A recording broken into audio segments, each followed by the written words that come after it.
There's a sense of identity between the observed and the observer. For Eckhart, between the individual and God. He had a nice way of putting it. The eye wherein I see God is the same eye wherein God sees me. My eye and God's eye are one eye, one vision, one knowing, one love. Now, Carl Jung made a similar remark. I have references for all this stuff, but I won't refer to them now. But Jung's remark is quite similar. Man is the mirror which God holds up before him, or the sense organ with which he apprehends his being. The human consciousness is God's sense organ. Intriguing thought. So now for Eckhart, after the original flowing out, there is a flowing back into the Godhead. It's a homecoming, so as you'll note in that text, when I come home again, Eckhart said. This is not a new idea. Many of Eckhart's ideas are not new. Plotinus, 3rd century, he was the father of Neoplatonism, saw life as a process of returning the divided and differentiated ideas that constitute created reality back to their original place in the chain of emanation, which began with the One. So you can see the similarity with Eckhart's flowing out and flowing back. So for Eckhart, our destiny as conscious human beings, and note it's the same destiny for the universe, because the conscious person, Eckhart's words, takes all creatures out of their own into his own mind and makes them one. Their destiny is to be reabsorbed into the nothingness of the primordial One. Now, to be reabsorbed into nothingness is not really a prospect that you find advertised on TV today, but for Eckhart it was the highest delight. Eckhart says, the highest delight that is granted to the soul is to flow back again into the nothingness of its primordial image, and as the self, to be entirely lost there. So this notion of a return to an eternal unknown state was familiar and perhaps attractive to Dr. Jung. He felt it to be a characteristic of the archetype of the wise old man. He gave the example of Lao Tzu, whom he admired as a great philosopher. He was, Jung wrote, and you get the sense that he felt this way about himself, the example of a man with superior insight, who at the end of his life desires to return into his own being, into the eternal unknown meaning. Jung writes of a search for a myth of his own. He describes an event in 1925 in a game park near Nairobi. While gazing on massive herds of wildlife, he was overcome by a powerful numinous experience. He wrote, "The cosmic meaning of consciousness became overwhelmingly clear to me." He went on to say, "I had been looking about without a hope for a myth of my own, and now I knew what it was, and knew even more, that man is indispensable for the completion of creation, that he himself, in fact, is the second creator of the world, who alone has given to the world its objective existence. Human consciousness created objective existence and meaning, and man found his indispensable place in the great process of being." He expands on this a bit later, reflecting on the consciousness of a human being. Through consciousness, he takes possession of nature by recognising the existence of the world, and that's, as it were, confirming the Creator. Now you'll note the similarity with Eckhart's words, again in the text. "Truly it is I who bring all creatures out of their own into my mind and make them one in me." So note too Eckhart's understanding that he is a unifying agent. He makes all things one. Achieving oneness can be seen as synonymous with achieving wholeness. Now, wholeness, the finding of wholeness, is an important element in Jung's understanding of the meaning of life. Reality is a complex of opposites. Nothing new about this. Good, bad, hot, cold, up, down, passive, active, expansion, contraction, male, female, divine, human. Heraclitus taught us in the 5th century before the Common Era. Yin and Yang been a central feature of Chinese philosophy since at least the 3rd century BC. And even today, modern cosmologists tell us that the ongoing existence of our universe depends on a very delicate balance between the forces of matter and antimatter, or the forces of expansion and contraction that exploded into being with the Big Bang. Our own psyche, as you know, is a complex of opposites. We're all aware of competing drives and energy within us. The achievement of wholeness for Jung, which he calls the individuation process, involves the harmonisation of opposites, a balance of competing energies. The God image, which is experienced by the psyche, is also a complex of opposites. In his remarkable book, Answer to Job, Jung presents an amoral God being challenged by Job, and as a consequence, becoming conscious of his internal contradictions, becoming conscious that he is both just and unjust. Now, Jung sees in Job a model for how human consciousness can provide a service to God. The provision of such a service came to be for Jung an important life goal.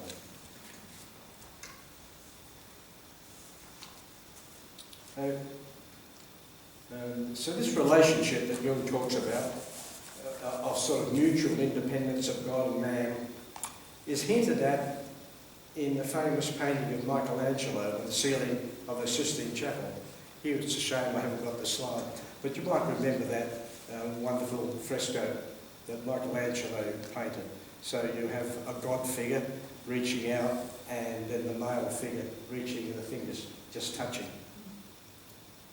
He wasn't politically correct, Michelangelo. He was quite a strong masculine gender bias there. But if you picture that, it's a marvellous picture. And it can be looked at as sort of a duality, I suppose. Divinity, humanity, touching. But it also can be perceived as a unity, as humanity and divinity being two halves of a composite unity. Jung's concept I mentioned earlier fits that picture very nicely if you think about it. Man is the mirror which God holds up before him, or the sense organ with which he apprehends his being. So the picture here is God, if you like, looking into a mirror to understand who he is. So we'll just go on to the next section on our little list here. It's called The Value of the Soul. Jung, when he discusses Eckhart's psychological conception of God, he referred to the sense of the value of his soul. So, I might have mentioned this earlier, I'll repeat it again. Jung says, strangely appealing is Eckhart's sense of inner affinity with God. We feel ourselves transported back into the spacious atmosphere of the Upanishads. Eckhart must have experienced a quite extraordinary enhancement of the value of the soul. That's his own inner being, that enabled him to rise to a purely psychological and relativistic conception of God and of his relation to man. This is Jung. Now, Eckhart himself is very cautious when talking about the soul. Eckhart says, he who wants to name the soul, such as it is in itself, in its simplicity, in its clarity, and its nakedness, will find no name for it. God, who is without name, he has no name, is ineffable.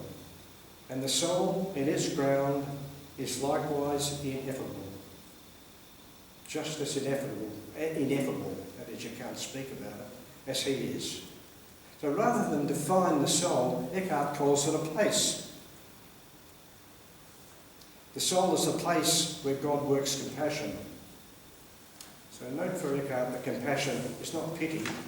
Compassio is better understood in its Latin sense, that is to feel with. So the soul for Eckhart is the place where God is united in experience with the human person. It's a place of personal relationship with God. He says, Eckhart says, the highest work of God is compassion. And this means that God sets the soul in the highest and purest place it can occupy, in space, in the sea, in a fathomless ocean, and there God works compassion. Therefore the prophet says, Lord, have compassion on the people who are in you.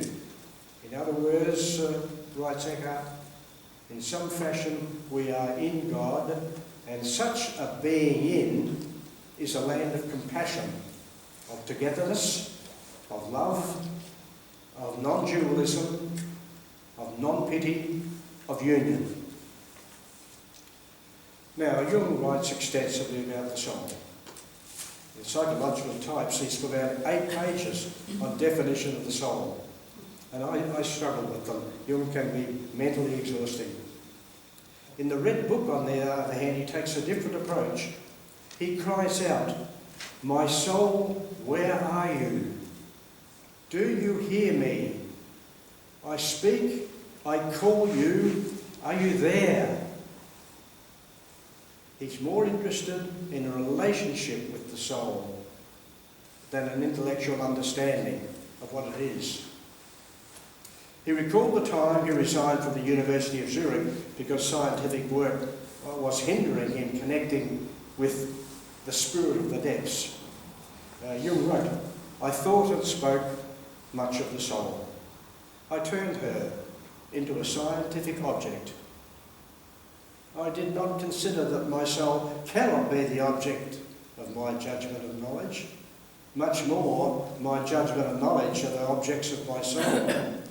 The spirit of the depths forced me to speak to my soul, to call upon her as a living and self-existing being." So there's quite a litany of references to the soul in the Red Book. One that caught my attention was his experience of meeting with his soul.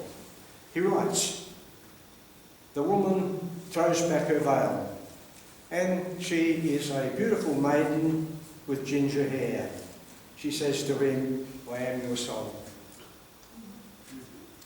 Now, there's another reason why that really caught my attention. About 60 years ago, I met a beautiful maiden with ginger hair. And she hasn't kicked me out yet, you know. Well, the hair is no longer ginger, and she's no longer a maiden, but she's still beautiful. Just turn now to God winks at our sins. This little quote from Eckhart caught Jung's attention. Jung uses this saying of Eckhart's as support for his contention that, quote Jung, "life itself flows from springs both clear and muddy. All excessive purity lacks vitality. Every renewal of life needs the muddy as well as the pure." What Eckhart said was, God is willing to bear the brunt of sins and often winks at them, mostly sending them to those whom he has destined for great things. In the Old Testament and New, he's shown this to be true of those who afterward were far the dearest to him.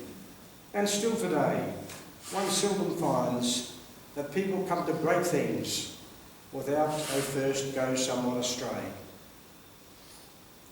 So for anyone sweating under the spectre of a judgmental God, Eckhart's words would offer some relief. And I wonder how far Eckhart would take his God winks assurance. In referring to the Old Testament, Eckhart surely had King David in mind. As you know, King David did go somewhat astray. He fancied Bathsheba and arranged to have her husband killed. And he did come to great things as the king of the United Israel. Curtin himself was no saint, and he came to great things. So I think he quite liked what Eckhart had to say. To accept the muddy aspects of life is to be close to nature. Both Jung and Eckhart were close to nature. In his school years, Jung was aware of an aspect of himself, personality number 2, who was, I quote, close to nature, the earth, the sun, the moon, the weather, to all living creatures, and above all, close to the night, to dreams, and to whatever God worked directly in him. And to whatever God worked directly in him. In his later years, he again saw the solitude and simplicity of nature around his house in Borgen.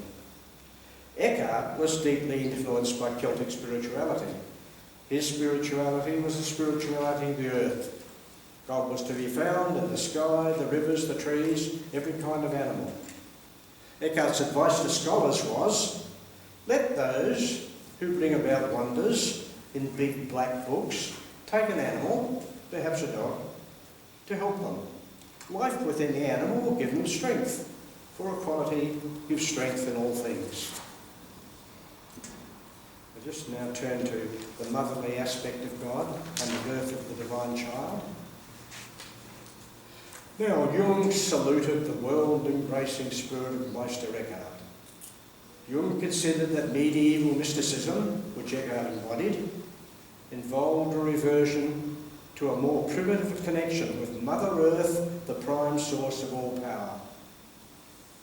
And indeed, Eckhart speaks of the motherly aspect of God. Eckhart says, the maternity bed is in the Godhead.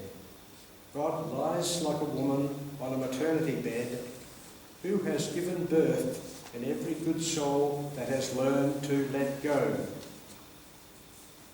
Eckhart stresses the importance of the birth of the divine child, the Son, in each soul. Eckhart says, God does this. He begets his only begotten Son in the highest part of the soul. At the same time, as he begets his only begotten Son in me, I beget him. Now, Jung, in the section of the Red Book entitled The Way of What Is to Come, Jung speaks of an inner child to be created in him. The human psyche will be the birthplace of a new God image. As he puts it in the Red Book, the spirit of the depths taught me that my life is encompassed by the divine child. From his hand, everything unexpected came to me, everything living. This child is what I feel as an eternally springing youth in me. And Jung declares his love for this yet to be born child, a divine child, as an expectant mother would. This is Jung's prayer. You find it in the Red Book. My God, I love you as the mother loves the unborn whom she carries in her heart. We need your light, O child. Since we go in darkness, lighten up our paths. May your light shine before us. May your fire warm the coldness of our life. Jung's prayer. This divine child will be the offspring of a heavenly wedding. Jung writes of the heavenly wedding in his book Answer to Job. Jung writes, the reappearance of Sophia points to the coming act of creation. She realises God's thoughts by clothing them in material form, which is the prerogative of all feminine beings. Her coexistence with Yahweh signifies the perpetual hieros gemos, heavenly wedding, from which worlds are begotten and reborn. A momentous change is imminent. God desires to regenerate himself in the mystery of the heavenly nuptials. Now, Jung had a vivid experience of the heavenly nuptials. He wrote, "They're the most tremendous things I'd ever experienced. They occurred when he was near death in 1944. He writes, I was in the Padres Rimenon, the garden of pomegranates, and the wedding at Tippereth and Malkuth was taking place. I cannot tell how wonderful it was. I do not know what part I played in it. At bottom, it was myself. I was the marriage. Then there came the last image. The Hieros Gamos heavenly wedding was being celebrated. The All-Father Zeus and Hera consummated the mystic marriage. There was a new, inexpressible sanctity in the room." Now, Jung understands Tippereth and Malkuth to be the male and female principles in the Godhead, according to the Kabbalah. The Kabbalah is an esoteric understanding of Hebrew theology. Jung was heavily influenced by the Kabbalah. Actually, he wrote, "I only wish theologians would accept the Kabbalah so as to proclaim more clearly how God reveals himself." Well, Kabbalah and Jung, that's another story. Anyway, you'll recall the prayer of Jung to the divine child we just mentioned. "We need your light, our child." Jung hoped that this birth was imminent. He wrote, "The dogmatization of the Assumptio Mariae points to the heavenly wedding. And this in turn implies the future birth of the divine child." Now, Assumptio Mariae, it refers to the proclamation of the doctrine of the bodily assumption of Mary, the mother of Jesus, into heaven.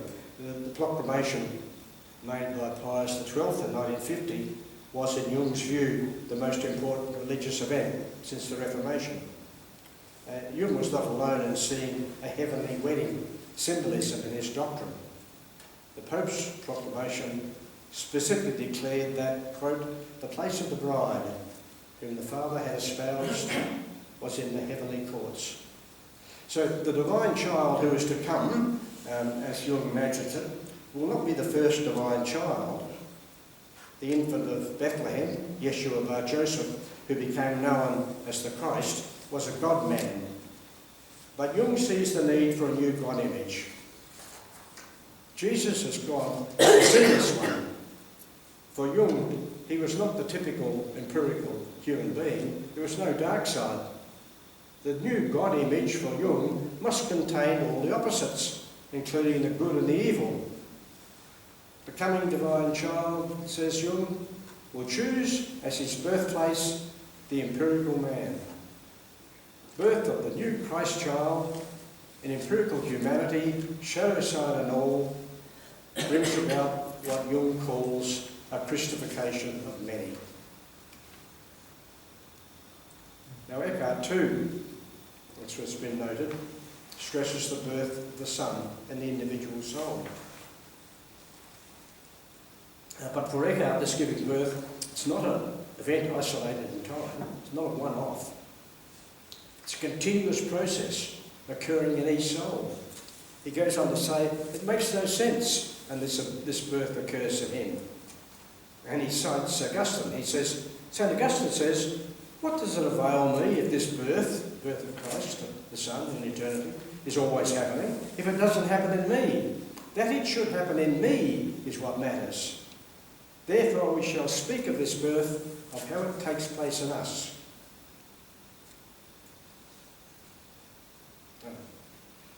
I'll just now turn to a last little section, the way of letting go. Now, Eckhart called his realisation of identity with the Godhead a breakthrough, because it involved a radical letting go, a letting go of willing, of knowing and having, including letting go of any image of God that we might have. Any image of God that we have is bound to be inadequate. So, Eckhart prays, therefore we pray God to rid us of God. Now, Eckhart's way of letting go became important for Jung. In his commentary on the Golden Flower, where he was attempting to build a bridge of psychological understanding between the East and the West, He wrote about liberation experience in the East. He asked, what did these people do to achieve the development that liberated them? As far as I could see, they did nothing but let things happen. The art of letting things happen. Action through non-action. Letting go of oneself, as taught by Meister Eckhart, became for me the key opening the door to the way. We must be able to let things happen in the psyche. For us, this actually is an art of which few people know anything. Perhaps the most difficult, most stressful letting go for Jung was to do without meaning. To have my joy of explaining taken away. He appreciated the need for the word which has only one meaning, so that you escape boundless ambiguity. But he felt he must obey the urge towards forbidden knowledge. He felt called to wait without knowing what for. Now, it's not an easy thing to do, is it? To wait without knowing what for. How long am I supposed to wait? What should I be doing about it in the meantime? And I wonder what advice Meister Eckhart might have had for Dr. Jung. I feel sure Meister Eckhart would have both liked and admired Carl Jung. They were both spiritual revolutionaries. They both experienced rejection. I think the Meister would emphasise the totality of letting go. I think he would remind him of his own personality too, who was mentioned a little earlier, was close to whatever God worked directly in him. So his advice might be, the more you can be totally detached from personal achievement, the more you will be open to use your own words to whatever God wishes to work directly in you.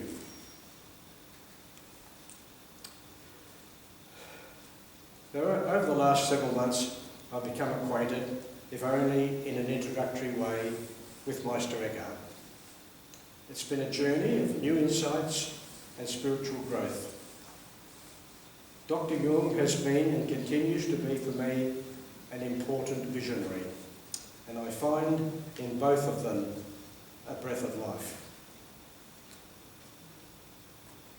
And I suppose I might add a sense of relief. I've gone too long, and I thank you for your patience.